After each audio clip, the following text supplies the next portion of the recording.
জামাতকে যদি আমি রাজাকার হিসেবে চিহ্নিত করি, যদিও আমি সম্প্রতিকালে 53 বছরের ইতিহাস, বিশেষ করে এরশাদ পতন থেকে শুরু করলে আজকে পর্যন্ত বাংলাদেশে কোনো রাজনৈতিক দলের দ্বিদলীয় রাজনীতি আমরা যেটা দেখে আসছি, কারো কোনো রাইটই নাই জামাতকে রাজাকার বলার। এই কারণে বলার রাইট নেই, আমি জামাত রাজাকার কি রাজাকার না, আবার যদি রাজাকার বলেন তাহলে তাদের বিচারও করছে। কিন্তু আমি রাইট নেই বলি কোন অর্থে? আপনারা তাদেরকে নিয়ে আন্দোলন করেছেন, আপনারা তাদেরকে নিয়ে মন্ত্রী বানিয়েছেন, তারপর আপনি কেন এটা বলবেন? সাইলেন্ট থাকা উত্তম। একজন মেজর আখতারুজ্জামান, তার দীর্ঘদিন যে রাজনীতির কেরিয়ার, সে কোথায় যোগ দিছে? জামাত। এলডিপির কর্নেল অলি, তার মতো একজন মানুষ হয়? উনি মুক্তিযোদ্ধা, উনি যোগ দিলেন কোথায়? জামাতে। তার মানে কি?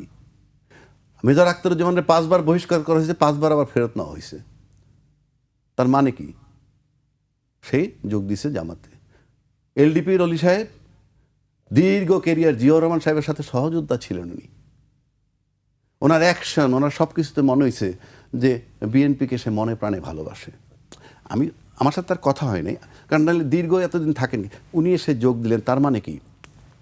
এখন আপনি এই কর্নেল অলি কি রাজাকার? মেজর আখতারুজ্জামানকে আপনি কি রাজাকার বলবেন, নাকি জামাতরে মুক্তিযোদ্ধা বলবেন? বাংলাদেশে 3টা দলের কথা বলি, আমি নাম বলবো না, সবাই বুঝে নেবেন, আপনি আমাকে সেকেন্ড কোশ্চেন করেন না। বাংলাদেশে একটা দল আছে নেতা এবং কর্মী নির্ভর, নেতা কর্মী নির্ভর, আর একটা দলের সমর্থক নির্ভর, আর একটা হলো ক্যাডার নির্ভর। এই এনসিপির যারা প্রথম শ্রেণীর নেতা বা নেত্রী, তার ভিতরে এই সামান্ত শারমিন একজন অন্যতম নেত্রী, আমি বলবো, শ্রদ্ধা রেখে বলছি। তাদের অনেক কথা আছে জামাত বিরোধী। নাসিরউদ্দিন পাটোয়ারির বক্তব্য আছে, যেমন নাসিরউদ্দিন পাটোয়ারি বলছিল জামাতকে বলবো ভণ্ডামি বাদ দেন, এটা, এবং জামাতের বিচারের দাবিও করেছেন। হ্যাঁ, আপনাদের মনে এক অন্তরে আর এক, এটা বলেছে নাসিরউদ্দিন। আওয়ামী লীগ এবং জামাত দিল্লির এক্সটেনশন, সেটা বলেছে। তারপরে জামাতের কার্যক্রম এরশাদের মতো, এটা বলছে সার্জিস। জামাত আর সামন্ত মনেই আছে কি বলছে, বিরুদ্ধেই বলছে।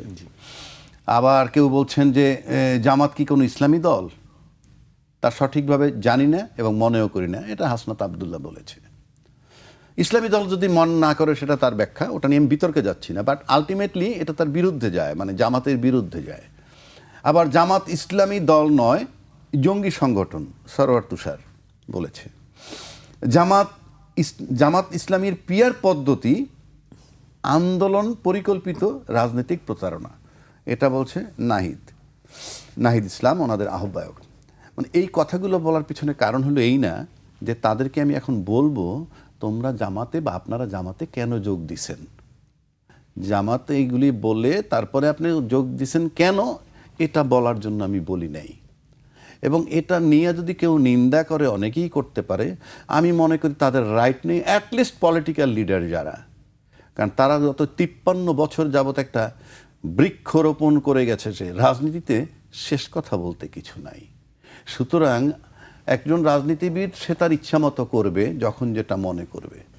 পাশাপাশি জামাতকে যদি আমি রাজাকার হিসেবে চিহ্নিত করি, যদিও আমি সম্প্রতিকালে 53 বছরের ইতিহাস, বিশেষ করে এরশাদ পতন থেকে শুরু করলে আজকে পর্যন্ত বাংলাদেশে কোনো রাজনৈতিক দলের দ্বিদলীয় রাজনীতি আমরা যেটা দেখে আসছি, কারো কোনো রাইটই নাই জামাতকে রাজাকার বলার। এই কারণে বলার রাইট নেই, আমি জামাত রাজাকার কি রাজাকার না, আবার যদি রাজাকার বলেন তাহলে তাদের বিচারও করছে। কিন্তু আমি রাইট নেই বলি কোন অর্থে? আপনারা তাদেরকে নিয়ে আন্দোলন করেছেন, আপনারা তাদেরকে নিয়ে মন্ত্রী বানিয়েছেন, তারপর আপনি কেন এটা বলবেন? সাইলেন্ট থাকা উত্তম।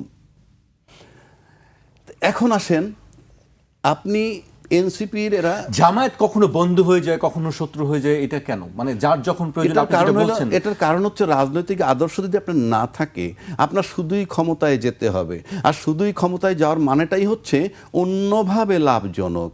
আমি আবারও বলছি, অন্যভাবে লাভজনক, এবং সেটাকে আপনি ফাইনালি যখন আপনার বন্ধু হচ্ছে তখন তিনি রাজাকার থাকেন না, তখন গায়ে থেকে ঘ্রাণ পান। ঘ্রাণ যখন বন্ধু হন তখন যখন যখন প্রয়োজন হয় না তখন আপনি গন্ধ পাচ্ছেন। মানে এই যে দ্বিচারিতা, এইটা আপনি শুনেন, এখনো তো দলীয় প্রভাব থাকে, বড় দল থাকে, সাধারণরা কিছু করতে পারে না, বলতে পারে না। তো সেক্ষেত্রে আপনি মনে করেন দীর্ঘ 15 বছর যে শেখ হাসিনার বিরুদ্ধে আন্দোলন সবাই করেছে দাবি করি, অথচ সবাই দাবি করা সত্ত্বেও কিন্তু কিছুই হয় না। ইনফ্যাক্ট 5ই আগস্ট যেখানে আমরা ছিলাম ঠিক সেই অবস্থায় কিন্তু নির্বাচন হতে যাচ্ছে। মানে সংবিধান কোনটা বলবেন? পুরনোটা। অথচ পুরনোটার ধারে কাছ দিয়ে আপনি নাই। ওই সংবিধানে কোনো নিয়মই ফেব্রুয়ারি 2026-এ নির্বাচন হয় না। তা সেই বিতর্কে আমি যাচ্ছি না, কারণ এখন যেহেতু নির্বাচনের ট্রেন্ডটা চলছে, আজকে অলরেডি নমিনেশন পেপার জমা দিয়েছেন, বিভিন্ন দল জমা দিয়েছেন, সুতরাং সেই বিতর্কে যাচ্ছি না। বাট আমি নিশ্চিত করে বলে দিচ্ছি সম্পূর্ণ বেআইনি কায়দায় একটা নির্বাচন হতে যাচ্ছে। এবং আপনি যদি বেআইনি কায়দায় নির্বাচন হতে যাচ্ছে আপনি বলছেন? আমি কেন? আপনি কোন বিধানে করছেন বলতে হবে তো আপনাকে। আপনি তো বলছিলেন যে অন্তর্বর্তী সরকারের অন্তর্বর্তী সংবিধানের অধীনে করছে। সেটা তো রাজনীতিবিদরা এখনো বলেননি যে আমরা অন্তর্বর্তীকালীন সরকারের অন্তর্বর্তীকালীন সংবিধান মোতাবেক নির্বাচন করতেছি। এটাকে আদৌ বলছেন? বলেননি। ওনারা একদিকে নির্বাচন চান, আরেকদিকে একটা বৈধতা দিতে চান না।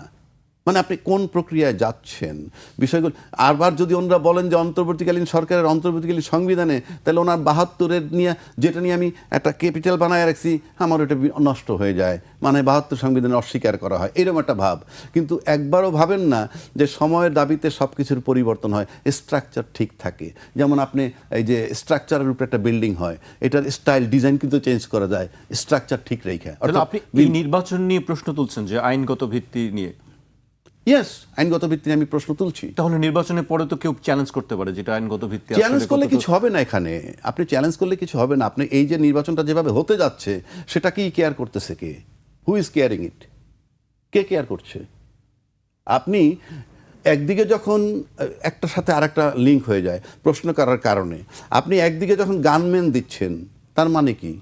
গানম্যান দেওয়ার মানে হচ্ছে সে নিরাপদ না। নিরাপদ না মানে হচ্ছে আইন শৃঙ্খলা পরিস্থিতি আপনার নিয়ন্ত্রণে না। আপনি এই নির্বাচনকে কেন্দ্র করে হাদি নিহত হইল, সে একজন ক্যান্ডিডেট। তারপরে চট্টগ্রামের 8-এ বিএনপির ক্যান্ডিডেট গুলি মারা হয়েছে। তারপরে আপনি যদি ধরেন এখন পর্যন্ত একটা অস্ত্র উদ্ধার হয় নাই, পুলিশের লুট হওয়া অস্ত্র উদ্ধার হয় নাই। আপনি সব কিছু আবার উল্টা দিকে অস্ত্র বরাদ্দ দিচ্ছেন, যে নিজের অনিরাপদ মনে করে তাহলে অস্ত্র নেন। তাহলে বিষয়টা দাঁড়াচ্ছে কি? সব কিছু কী চিত্র দেয় বলেন? আপনি হাদির ব্রেইন অপারেশন করতে পারলেন না। গ্রাউন্ড কি ছিল জানেন? গ্রাউন্ড ছিল বডি স্টেবল না। এটা জানেন তো? তাকে সিঙ্গাপুরে যখন নিল, তার ব্রেইনে অপারেশন করার কথা, বডি স্টেবল হয় নাই বিধায় অপারেশনটা করতে পারে নাই। তার মানে বডিটাকে যদি প্লেইং ফিল্ড ধরেন আর মাথাটাকে যদি নির্বাচন ধরেন, তাহলে বডি স্টেবল না হলে অপারেশন করা যায় না। একইভাবে মাঠ ঠিক না হইলে নির্বাচন করা যায় না। অথচ আমরা শুনছি এর আগে একে অপরকে বলতেছে নির্বাচন প্রশাসন ওদের কথায় চলে, আর এক পক্ষ বলে প্রশাসন এদের কথায় চলে। তাহলে প্রশাসন কেউ না কেউর কথায় যদি চলে, তাহলে তো ফিল্ডটা ঠিক নাই। তো সেই বিতর্কে আমি যাচ্ছি না। এখন বলা হচ্ছে যে এই যে এনসিপির যারা জামাতে যোগ দিছে, সঠিক ব্যাঠিক তাদের ব্যাপার, তারা রাজনীতিবিদ, আমার সামনে আছে সে। কিন্তু আমি প্রশ্ন আমার অন্য জায়গায়। আমি বলতে চাচ্ছি যে বাংলাদেশে এখন স্বাধীনতার পক্ষ বিপক্ষ শক্তি বলতে যে কার্ডটা চালাইতো, এটা চালানো কঠিন অপরাধ। কেন অপরাধ? আমি 2জন বিশিষ্ট মুক্তিযোদ্ধার কথা যদি বলি, তারা কারা? একজন মেজর আখতারুজ্জামান, তার দীর্ঘদিন যে রাজনীতির কেরিয়ার, সে কোথায় যোগ দিছে? জামাত। এলডিপির কর্নেল অলি, তার মতো একজন মানুষ হয়? উনি মুক্তিযোদ্ধা, উনি যোগ দিলেন কোথায়? জামাতে। তার মানে কি? মেজর আখতারুজ্জামানের 5 বার বহিষ্কার করা হয়েছে, 5 বার আবার ফেরত নেওয়া হয়েছে। তার মানে কি? সে যোগ দিছে জামাতে। এলডিপির অলি সাহেব দীর্ঘ কেরিয়ার, জিয়াউর রহমান সাহেবের সাথে সহযোদ্ধা ছিলেন উনি। ওনার অ্যাকশন, ওনার সব কিছুতে মনে হয়েছে যে বিএনপিকে সে মনে প্রাণে ভালোবাসে। আমার সাথে তার কথা হয়নি, কারণ নাহলে দীর্ঘ এতদিন থাকেন। উনি এসে যোগ দিলেন, তার মানে কি? এখন আপনি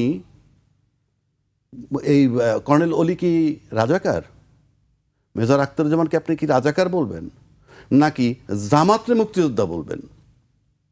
কারণ সব তো এক জায়গায় মিক্সড হচ্ছে। জুলাই চেতনার এরা ধারণ করে, এদের ব্যাপারে কোনো সন্দেহ আছে যে ওরা জুলাই চেতনা ধারণ করে কি করে না?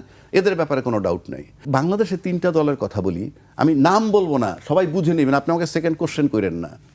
বাংলাদেশে একটা দল আছে নেতা এবং কর্মী নির্ভর, নেতা কর্মী নির্ভর, আর একটা দলের সমর্থক নির্ভর, আর একটা হলো ক্যাডার নির্ভর। এই সমর্থক নির্ভর যে দল, তাদের কিন্তু সমর্থক আছে, নেতাকর্মী ওই রেটে নাই। কারণ এই দলটা যখন তৈরি হয়েছে তার বহু আগে আওয়ামী লীগ তৈরি হয়েছে। তাহলে এই দলে আসছে কারা? বিভিন্ন জায়গা থেকে এসে সমর্থক গোষ্ঠী আছে।